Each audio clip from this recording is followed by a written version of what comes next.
principal mechanic.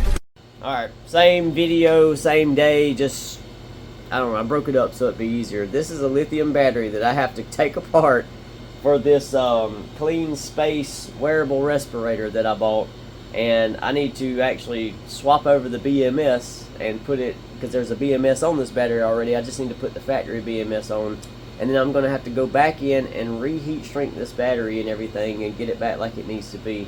So that's what this video, not video, you could call it video if you want to, but this video is going to be about. We're going to pull this thing apart and we're going to show you how to do it, and we're going to put a new BMS on it, or a used new BMS, and see if that fixes the problem with the clean space not actually charging the battery. So without further ado, I'm going to bring you in and make sure I got you focused in on a good spot here. You can see my clean space is still disassembled. My clean space is on my non-clean space. So I'm going to lay my S pen down, remember where it's at, so I can watch the video and find it whenever I can't find it in a little while. But I'm actually just going to take a pair of scissors here and, well, actually we're going to go ahead and peel the foam back off the side. This is the original foam from the original battery that we had.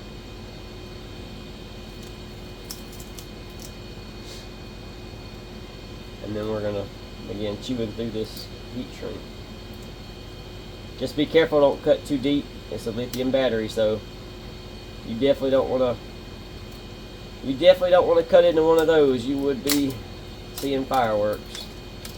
We're not even going to worry about trying to save any of this. Just get rid of it. The only thing I may try to save is going to be this tape on the top. We don't have to fool with the bottom tape, just the top tape. So we're going to start. Let's see how they've got this.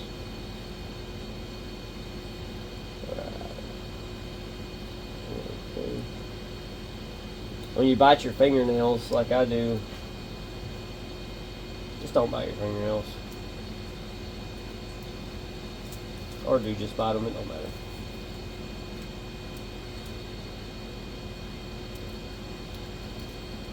They're making this one aggravating. Some green tape that they have on here. Paper for insulation is really stuck.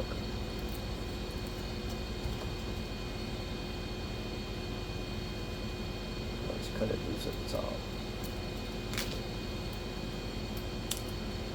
They've got this green paper here, this sticky, and then they've got another layer of white paper up underneath it.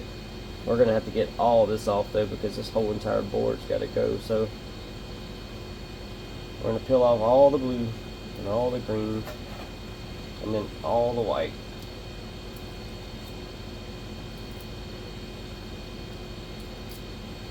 And probably reuse it. I have some, but it's just as easy to me to just reuse what's here. You see, I've got the blue tape and I've got the green tape up, and now we're going to work on getting this actual, they have masking tape on here, which is even what you typically use in a battery. But it's all real. They were just using it to hold the stuff together so they could put the right stuff on. Hold it back. We'll save that tape for a little while later. And see if I can get my fingers or something underneath this tape. Let's use the tweezers.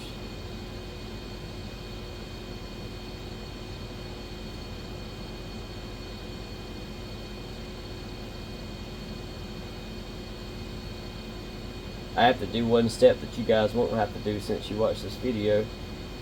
I've now got to cut these connectors off and resolder them back together to the originals. Alright, so here's what we have. Let me just go ahead and peel this blue. Peel it on back further, get it out of the way. As a matter of fact, I may take this original masking tape and just tape it down so it stays out of my way. and then I'll come back and put the masking tape on in a little while. Alright, so here's what we got here. Let me get closer to you. You can see that you've got these little tabs on the batteries that are actually folded up and soldered onto these joints. So you can take you a soldering iron, and they actually looks like they just took these and welded them with a spot welder. And I've got one of those, but we're not going to do that. We're actually going to solder. We're not going to fool with a spot welder. But you can see that, you know, where all their connections and stuff are. You just want to basically disconnect everything, and you'll be hooking everything back up like it was on the original. I think you've even got, if I'm not mistaken, let's get the stuff out here, the same exact labels. So this is the original versus the new. I wish it would focus a little better, but you see your battery positive and battery 1 negative. You see everything is there. So we're gonna take everything apart, and then we will work on figuring out how to hook this one up to it. Alright, let me get that. Basically, I wish they hadn't spot welded. It's going to make it a little bit more difficult. I'm not sure how to get these nickel strips loose since they did that, other than to take a little small pick and try to kind of pick up on these little tabs and get them off. I wish they hadn't done that. It's going to make it a little more difficult. When you first get the original off, it's actually just soldered on, so you just take your your soldering iron, and just heat it up and melt it off. But these, like I said, they had to go ahead and make it a little more fun. Not really worried about it, as long as you're not taking your screwdriver and jumping across, or taking anything that you're working with and jumping across 2 terminals at once. There's really no risk with messing with these tabs up here at the top. But you also don't want to break them, because you're going to need them. So, and this is quite amazing, because whenever I spot weld, like I've built a couple of lithium batteries, they're never this daggone good. I need whatever spot welder they got.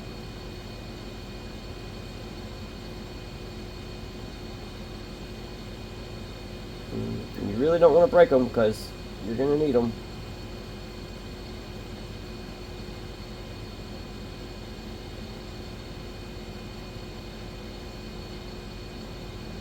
Probably the best thing to do when you reach out to this battery supplier is just tell them don't put a BMS on there. Just build the battery. Let's put our own BMS on there. So if I ever do this again, that'll be what I would do. I would just say, just send me the battery, you know, already bundled up for the right size, and then I'll do my own BMS. Because I may actually end up even having to swap some of these batteries around to get them to line up with the old BMS. I'm not sure yet. I have to stop and look and pay attention to what we got going on here.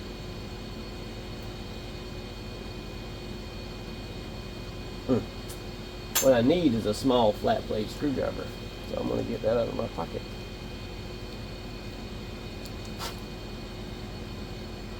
That way I can get a little more prying.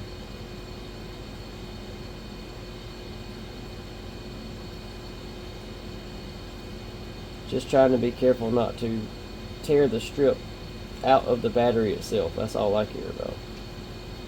I just want it to come apart right here at the top. Good Lord.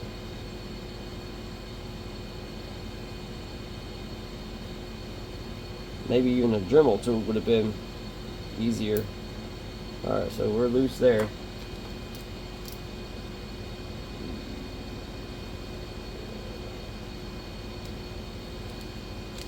That one's loose, and this one is stuck like Chuck. That's going to be really fun.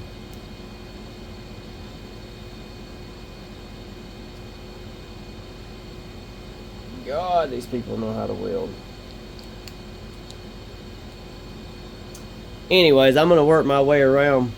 I'm not going to make you watch this whole video. Just do the same thing. work your way around, try to, if you've done what I've done. But again, I'm going to give you the like the WeChat ID to the people that built this battery, and you'll just tell them the dimensions. They can maybe even refer back to my video, or I can even, you know, maybe give the dimensions out of the chat that we've had or something. But just tell them, don't worry about a BMS. You just want the batteries already packaged together with the terminals upwards, maybe some kind of protector caps on them or something, you know. But if they can do that, if they won't do that, at least ask that they solder the connections and that they don't spot weld them. So, but let me hang this up for a minute, and then I'm going to try to work on this because this could take quite a while. Alright, so we got them all loose now, and here's what we look like. I went ahead and put a mark on this one. This is the main battery pack negative, and this is the main battery pack positive. If you'll look, this is just individual batteries with tabs on it. You got a negative and a positive. So they took this positive tab and folded over here, and then you have to join positive to negative, so it'll be positive, you know, joined over to negative, you know, vice versa. It's just so you can put them in series. So everything should be done now. I was able to take a tiny screwdriver and pry up under them, and then take my pliers and flatten out the little leads again, the best that I could anyways. Maybe they won't fight me too much. But so what I'll be doing now is taking the new BMS and putting it on, just to give you one final look. This is what it looked like before I took it apart, and I'm going to do that now, and I'll show you what it looks like. Here's the old one, the one that needs to go back on. It's exactly the same. You've got your battery negative that folds down on this tab here. These two are going to fold down together for positive and negative. Positive and negative are going to fold down here, and you'll fold down your positive on this terminal here. But before I do that, I'm going to go ahead now and strip these back and solder all this together with my old leads back on there while I can still do it. It's easier to do it with this not attached to the battery, so I want to do that, and then I'll come back and reconnect everything. But make sure you don't get your positives and negatives mixed up. I've got the negative colored with a black marker there, so everything's good. Looks like everything's going to go right back together like it needs to. So this is actually good. Alright, make sure it's recording. Yeah, we're about to do some soldering now. Let me find the... I need to take a moment to brag to y'all, or to tell y'all about something y'all really need to get. Y'all, this X-Cool, I had a buddy that told me about it. It's a soldering iron made by X-Cool. This thing is bad to the bone. Like, it's rechargeable, takes USB-C. Anybody who does any kind of soldering really needs to get one of these. But I'm going to show you why I tell you that also. I'm going to turn this thing on, and you'll see how fast this thing heats up. But what I've got now is I've got the old, let's see if I can move this where you can see it. Got the original board right here. I've got the ends tinned already on that one. I like to leave a wad of solder on the end. It makes it easier for tinning. This one's pre-tinned already. These two are. I'm probably going to add a little more to them. This is from where I cut the heat shrink off from where it was connected with the other BMS that came on the batteries that I had built right here, right there. But I got to re-tin this one, and I need to put some heat shrink over the top of them. So what I'm going to be doing is go ahead and get some heat shrink cut up real quick. Hold on a moment. I may just go with like a yellow or something. I gotta try to find the right colors here.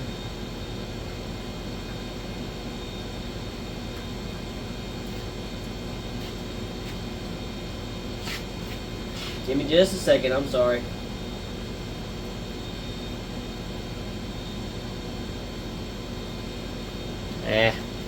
We'll just go with some yellow, some red, some black, things like that.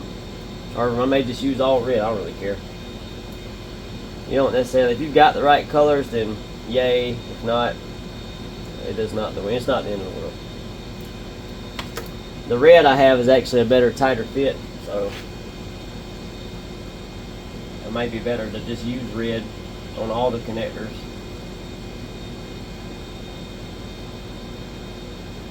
But I don't have enough of it, so I'll be sticking some black on there,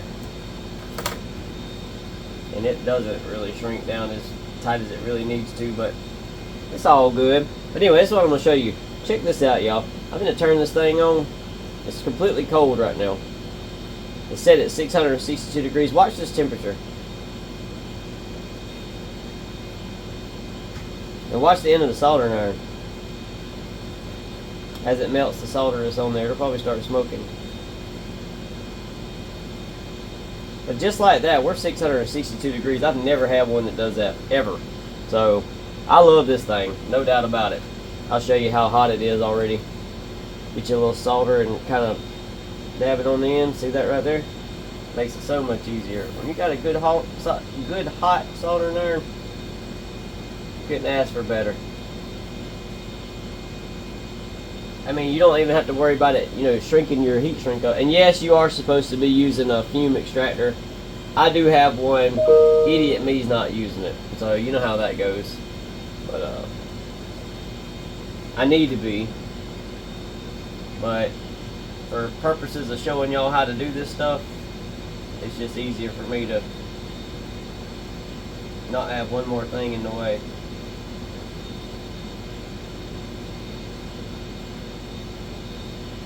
Now, you know, if you do any soldering, you can twist those together to make life easier before you solder. I don't like to necessarily do that in this situation because it lays a little more flush, you know, with this, but it's really up to you. I like to put just a good wad of solder on there like that, and you pretty much just drag the two pieces together. This is the one I'm a little worried about because the black actually got cut off a little bit shy. I cut off a little too much whenever I took it apart.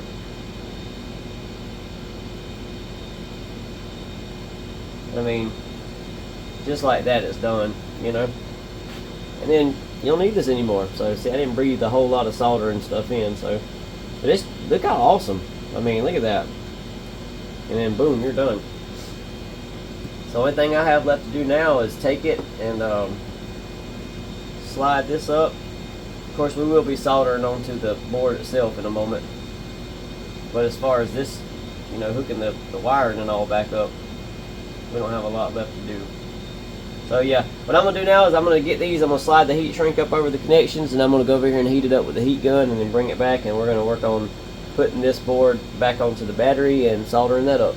So, be back in a moment.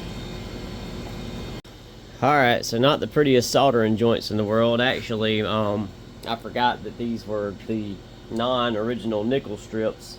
The original nickel strips, they actually were soldered down to the board. These aren't.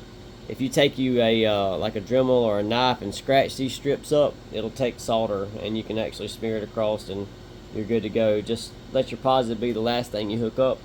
But other than that, I mean, I've checked it. Battery voltage is looking good. Everything's stable. Board's not coming off. I guess you could have just used a tack welder if you wanted to. I guess I could have done the same thing, but anyhow, I just went back with the way it was. So I'm going to now take this tape and fold it all back over and everything. Then I've got some thermo paste at the house I forgot about.